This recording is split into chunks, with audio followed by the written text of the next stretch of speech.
Hello friends, welcome back to my channel. నేనైతే ఈ వీడియోలో ఏం చెప్పాలనుకుంటున్నానంటే ది మోస్ట్ ఇంపార్టెంట్ క్యాప్సికమ్ మొక్క గురించి అయితే చెప్పాలనుకుంటున్నాను.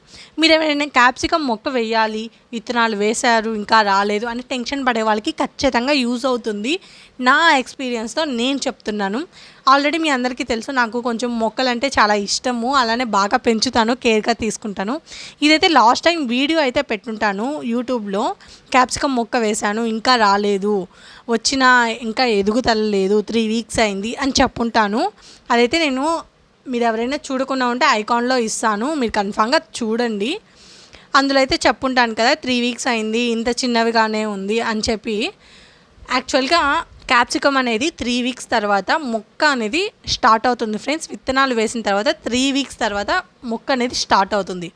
ఆ తర్వాత 3 వీక్స్ అంటే మనకు నియర్లీ 1 మంత్, అంటే 30 డేస్ అవుతుంది. 30 డేస్ తర్వాత నార్మల్గా క్యాప్సికమ్ యొక్క టైం పీరియడ్ ఎంత అంటే 110 డేస్ ఫ్రెండ్స్.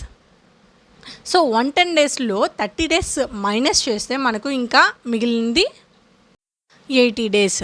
ఈ 80 డేస్ కూడా ఎలా అంటే ఒక 90 డేస్ తర్వాత, అంటే టోటల్ ముందు ఒక 30 డేస్ ప్లస్ 60 డేస్ 90 డేస్లో మనకు మొక్క అనేది ఇలాగొస్తుంది. ఇంకా 90 డేస్ 110లో 90 డేస్ కానీ మైనస్ చేస్తే ఇంకెంత ఉంటుంది ఫ్రెండ్స్? Just 20 days. ఈ 20 డేస్లో మనకు క్యాప్సికమ్ మొక్క అనేది వచ్చేస్తుంది. సో నా ఎక్స్పీరియన్స్ ఏంటంటే ఫ్రెండ్స్, మీరు ఎవరైనా విత్తనాలు వేసి ఇంకా రాలేదు, వేరే మొక్క వేద్దాము అని అనుకోకండి. ఎందుకంటే క్యాప్సికమ్ అనేది కొంచెం లేట్గానే అవుతుంది. నేను స్టార్టింగ్లో ఒకసారి వేశాను, అది రాలేదని చెప్పి వేరే ఒక మొక్క మార్చేసిన సందర్భాలు కూడా ఉన్నాయి. సో అలా కాకుండా ఇది ఎప్పటికైనా రాని అని చెప్పేసి వదిలేసినాను ఈసారి. సో ఫైనల్లీ నా కష్టానికి ఫలితం అంటే లభించింది. ఫైనల్లీ క్యాప్సికమ్ అనేది వచ్చేసింది. నాకైతే చాలా హ్యాపీగా ఉంది. క్యాప్సికమ్ అంటే అందరూ వేసేదానికన్నా మనం కొంచెం డిఫరెంట్గా వేయాలని నాకు ఒక థాట్ ఉండేది.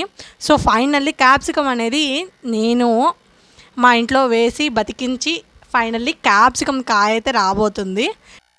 ఇదే ఫ్రెండ్స్, నా యొక్క ఎక్స్పీరియన్స్ని మీరు యూస్ చేసుకోండి. ఈ క్యాప్సికమ్ మొక్కని కన్ఫామ్గా మీరు వేయండి. ముందుగా అయితే నార్మల్ క్యాప్సికమ్ తీసుకుంటారు కదా, అది బాగా మీరు యూస్ చేసేసుకొని పడేస్తారు కదా, మిడిల్లో ఉన్నది దాన్ని పడేయకండి. దాన్ని జస్ట్ విండో సైడ్, అంటే కిచెన్లో విండో ఉంటుంది కదా, అక్కడ పెట్టేయండి. ఒక నియర్లీ ఒక 20 డేస్ అలాగా బాగా ఎండిన తర్వాత మీరు నార్మల్ మట్టిలో అయితే వేసేసేయండి.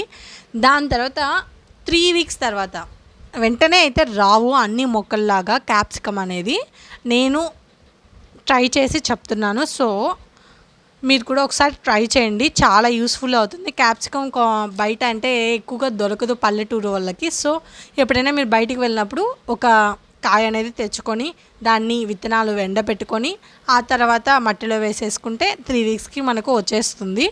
ఒక్కసారిగా కాయడం అనేది స్టార్ట్ అయితే ఫ్రెండ్స్, ఇంకా కొమ్మకి వచ్చేస్తుంది క్యాప్సికమ్ అనేది. సో ఇదైతే చాలా అంటే చాలా యూస్ అవుతుందని నేను అనుకుంటున్నాను. ఎందుకంటే చాలామంది మొక్కలను పెంచాలని అనుకుంటూ ఉంటారు కదా, వాళ్ళకి చాలా అంటే చాలా యూస్ఫుల్ అవుతుంది. చూడండి, ఇంత చిన్న చెట్టులోనే క్యాప్సికమ్ అనేది వచ్చేసింది. నార్మల్గా అన్ని మొక్కల్లాగా కాదు, చిన్న చెట్లలోనే మనకు క్యాప్సికమ్ అనేది వచ్చేస్తుంది. అన్నీ అయితే కొంచెం పెద్ద అయిన తర్వాత, కొంచెం డేస్ అయిపోయిన తర్వాత వస్తాయి. బట్ దీనికి ఇదేంటంటే స్టార్టింగ్ పెద్దది అవ్వడానికే టైం తీసుకుంటుంది. దాని తర్వాత మొక్కకు టైం అయిపోయిన తర్వాత కాయకు మాత్రం ఎక్కువ టైం అయితే తీసుకోవట్లేదు. సో మీరు కూడా కన్ఫామ్గా ఈ క్యాప్సికమ్ మొక్క అనేది ఇంట్లో వేసుకోండి. చాలా అంటే చాలా యూస్ఫుల్ అవుతుంది. మనం నార్మల్గా ఎప్పుడైనా ఏదైనా టేస్టీ ఫుడ్స్ చేసుకోవాలన్నా, ఫ్రైడ్ రైస్ లేకపోతే ఇప్పి ఇలాంటివి చేసుకోవాలంటే అప్పటికప్పుడు విలేజ్ వాళ్ళకి క్యాప్సికమ్ అవైలబుల్లో ఉండదు. సో ఇంట్లో ఉంటే కొంచెం యూస్ఫుల్ అవుతుంది. సో ఇలా అయితే మీరు క్యాప్సికమ్ మొక్క ఇంట్లోనే జస్ట్ ఒక్క క్యాప్సికమ్తో చాలా క్యాప్సికమ్ రంపించుకోండి. That's all for this video friends. మీకు చాలా యూస్ఫుల్ అవుతుంది అనుకుంటున్నాను. ఎవరైతే మొక్కలు లైక్ చేస్తారో అలానే వాళ్ళు పెంచుకోవాలనుకుంటున్నారో. అండ్ ఈ వీడియో కనుక మీకు నచ్చినట్లయితే please do like and share. For more video subscribe my channel friends. Bye bye.